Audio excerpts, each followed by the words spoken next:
Nagsisimula ang kwento sa isang lalaking nakasalampak sa sahig, dahil ang makaranas ng kalupitan ay naging parte na ng kanyang buhay, at sa pagkakaalala niya, nang siya'y maliit pa lamang ay nakakaranas na siya ng panggugulpi sa kanyang ama. Kaya't ang mga pananakit at pangbubuli na natatamasa ay parang natural na lamang para sa kanya, na animoy isang paghinga na parte na ng kanyang buhay. Sa kwentong ito ay siya ang ating bida at ang pangalan niya ay Ju-yong. Makikitang nakakaranas siya ng pang-aapi sa kanyang mga kasama. Gamit ang goma na may bala ng barya ay patatamain ito sa mukha ng binata, habang nangangatog sa takot ay winika ng ating bida na bakit hindi na lang nila siya suntukin, dahil ang kanilang gagawin ay hindi na naman kinakailangan. Nang mapansin ng lalaki na tila ba natatakot ang binata, sinabi niya dito na huwag nitong sabihin na ngayon ay uurong na siya. Dahil sa pagkakaalam niya ay masyado itong desperado sa pera, siya ay si Song-Hoo Kim, sinintensyahan ng 2 taong pagkakakulong. Muling pinaalala ng lalaki kay Ju-yong na hindi ba't ginagawa niya ang lahat para lamang sa pera, katulad ng pagpapala ng niebe para lamang sa halagang 300 won, painitin ang mga sapatos sa pamamagitan ng pagyakap dito sa halagang 100 won, at magpanggap bilang aso nila sa halagang 200 won.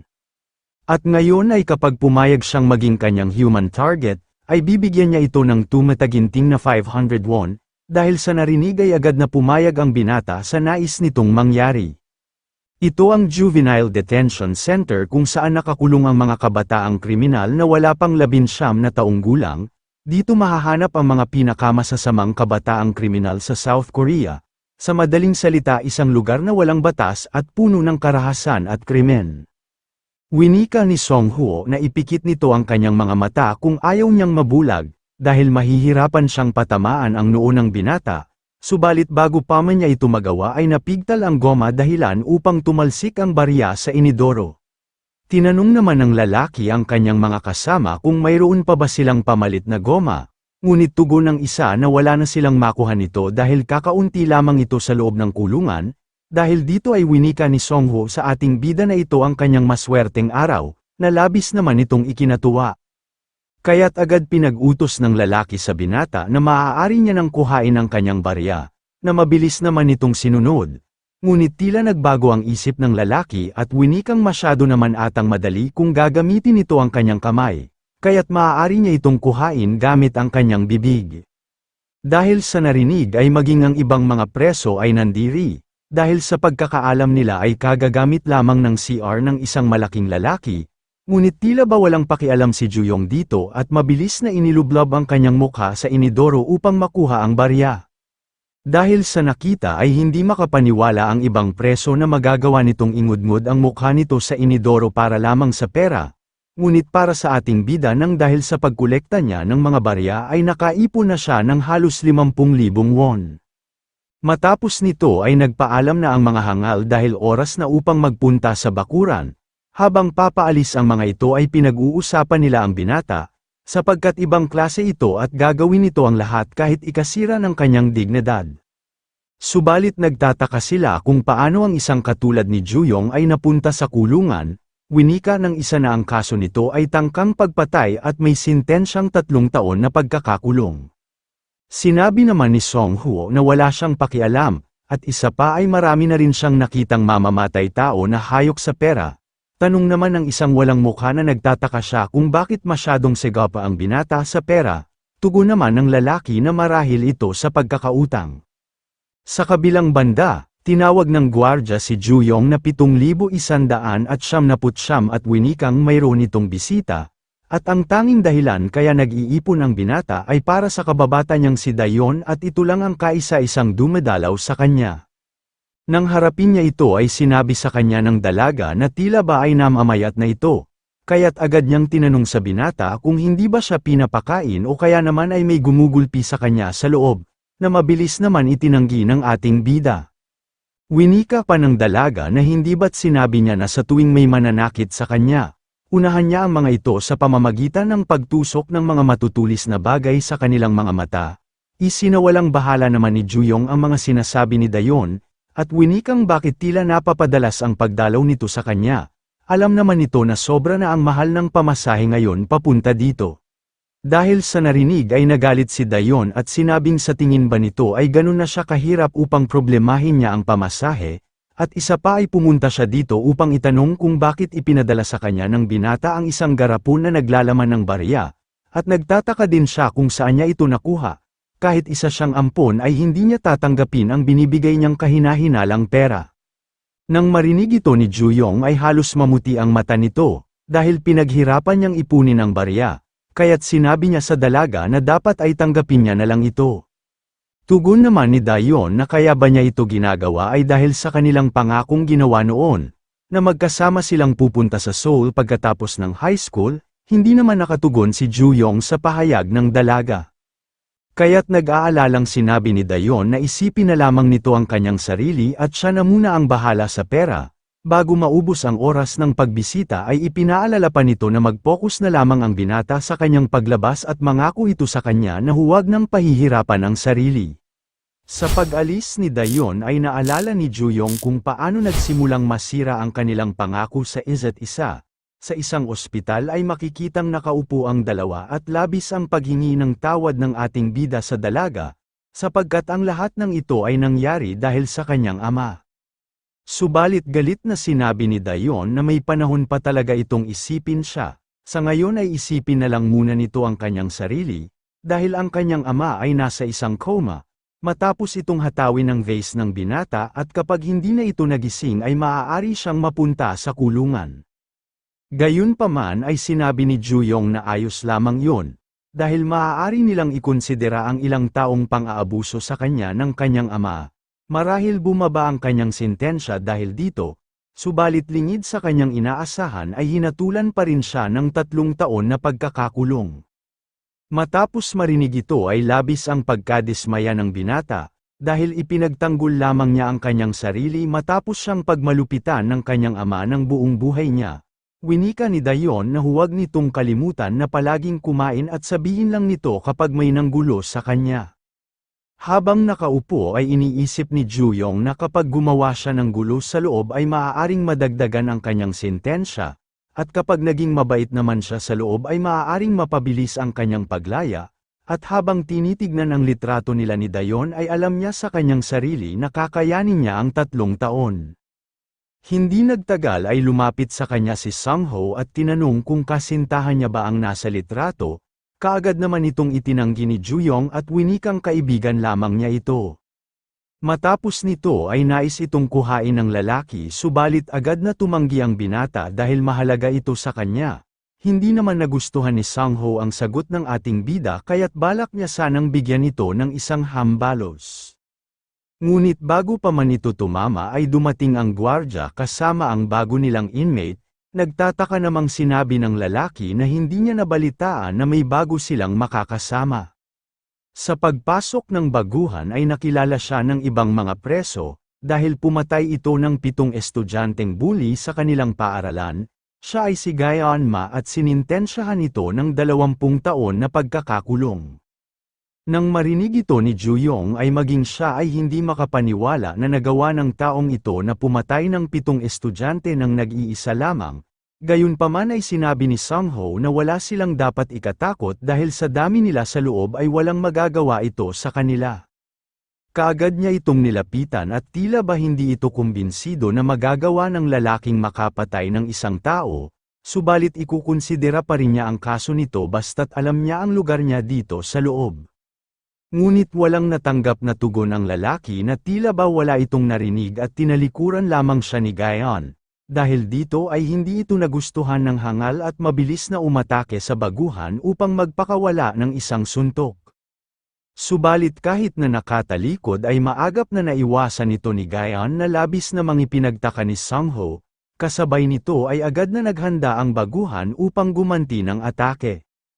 Maging ang ating bida ay napahanga dito at pakiramdam niya ay may kakaiba sa taong ito, dahil nagawa nitong pumatay ng 7 estudyante. Pero bago pa man dumampi ang kamao ni Gaeon kay Sang-ho ay nagawa nitong umatake gamit ang kanyang siko, dahilan upang paulanan niya ito ng maraming tadyak. Habang ginugulpi ay winika nito na ang lahat ng tao sa silid na ito ay kailangan sumunod sa kanya.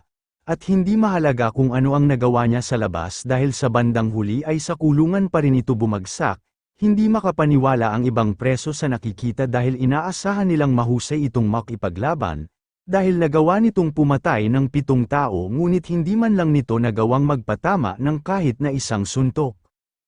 Matapos nito ay makikita nakaupo si Guyon na parang walang pakialam sa kanya ang lahat. Ngunit sa kabila ng panggugulping na tamo ay patuloy pa rin itong tumatanggi sa mga pinag-uutos ng mga hangal.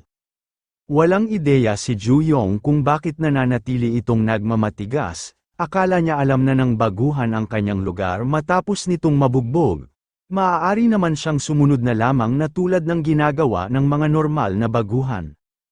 Sa pagsapit ng gabi, tinanong ni Juyong ang baguhan kung isa ba itong hangal. Dahil maaari naman siyang sumunod sa top dog na si Sang-ho upang hindi na siya masaktan, ang nais niya lamang ay maintindihan nito ang nangyayari at huwag nang magmatigas lalo't wala naman itong kakayahang lumaban. Subalit sinabi ni Guyon sa binata na kung ganyan ba talaga siya kaduwag at patuloy lamang susunod sa iba. Nang marinig ang baguhan ay nagulat si Juyong dahil ang nais lamang niya ay makatulong dito.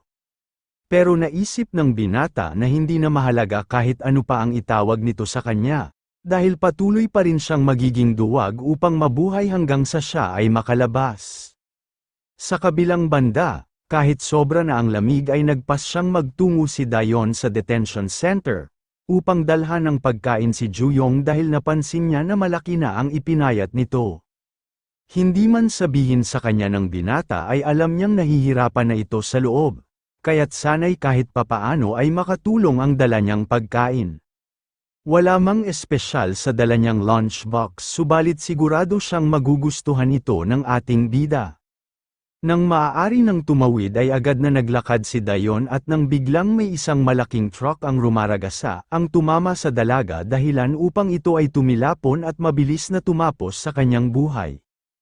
Kinabukasan ay humingi ng paumanhin ang gwardya sa binata bilang pakikiramay nito sa pagkawala ng taong mahalaga sa isang tao, wala namang ideya si Juyong kung ano ang ibig nitong sabihin. Sinabi ng gwardya na may naganap na aksidente at ikinamatay ng isang tao malapit sa intersection ng detention center at ipinaliwanag nito ang bawat detalye. Nang marinig ito ay tila gumuho ang mundo ni Juyong at parang binuhusan ito ng malamig na tubig dahil sa mga nalaman. Hanggang sa pagdating sa loob ng silid ay nakaupo lamang ito at tahimik na nagluluksa, maging si Guyon ay nagtataka na parang kakaiba ang ikinikilos ng binata. Ilang sandali pa ay galit na sumigaw ang hangal na si Sang-ho at winika sa ating bida na hindi ba't sinabi niya dito na linisin nito ang kanilang banyo. Kasabay nito ay galit na galit itong lumapit sa binata na tila ba ay nais niya itong bugbugin.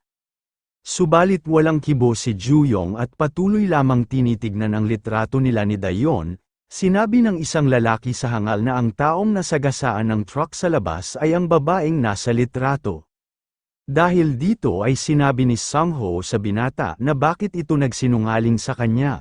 Dahil kung pumunta ang dalaga para bisitahin si Juyong ay malamang kasintahan niya ito, matapos nito ay mabilis nitong kinuha ang litratong hawak ng binata. Sabay winikang hindi siya nababagay sa dalaga dahil may taglay itong kagandahan, tinanong ng hangal ang kanyang mga kasama kung sino ang may nais ng litrato sa halagang 500 won. Nagkagulo naman ang mga hangal at tumaas ito sa halagang 1,000 won. Sinabi ng matabang lalaki na kung maaari niya bang may date ang babae, sinabi ni Sang-ho na sayang naman at patay na ito. Habang may malamanyakes na mukha ay sinabi ng hangal na kung buhay pa ang dalaga ay hindi lang date ang gagawin niya dito, ngunit habang pinagkakaguluhan nila ang litrato ay seryoso lamang silang pinakikinggan ng binata. Maging si Guyon ay tila napapaisip kung ano na ang gagawin ni Juyong sa pagkakataong ito. At hanggang kailan ito balak manatiling isang duwag, hanggang sa ilang sandali ay walang kam-alay-malay si Sang-ho na may isang kamao ang unti-unting lumalapit sa kanyang mukha. Ito pala ay si Juyong at buong lakas nito ibinaon sa lupa ang hangal gamit ang kanyang kamao, dahil sa nangyari ay hindi makapaniwala ang kanilang mga kasama na magagawang lumaban ng binata. Labis ang galit na nadarama ni Juyong na tila ba ay wala na itong pakialam sa mangyayari sa kanya, habang tila nabigla naman si Gayan sa ginawa ng ating bida. Kasabay nito ay naalala niya ang minsan nilang pag-uusap habang sila ay nagtatrabaho. Pakiusap sa kanya ni Juyong na ang sasabihin niya ay sa kanila lamang dalawa, dahil ang kanyang ama ay ang kanang kamay ng isang malaking grupo ng mga gangster. Maliit pa lamang siya ay sinimulan na siyang saktan nito, subalit wala siyang magawa dito dahil kahit anong mangyari ay ito pa rin ang kanyang ama.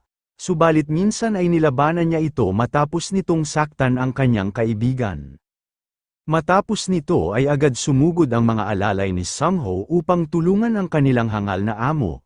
Ngunit bago pa sila makalapit ay nagpaulan na ng suntok si Juyong at ito ang mga natutunan niya sa kanyang ama matapos ang ilang taon na panggugulpi nito sa kanya. Makalipas ang ilang sandali ay naiwang nakabulagta at walang malay ang mga alalay ni Sungho, habang ang hangal naman ay nagmamakaawa na at sinabi nito sa binata na bibigyan niya ito ng maraming pera. Ngunit muling nagpaulan ng suntok si Juyong sa mukha ng hangal. Kung noon ay maaaring tanggapin niya ang pera, subalit sa ngayon ay hindi niya na kailangan ito, sapagkat simula ngayon ay wala na siyang dahilan upang makalabas pa sa detention center, at lalong wala ng dahilan upang pigilan pa ang kanyang sarili.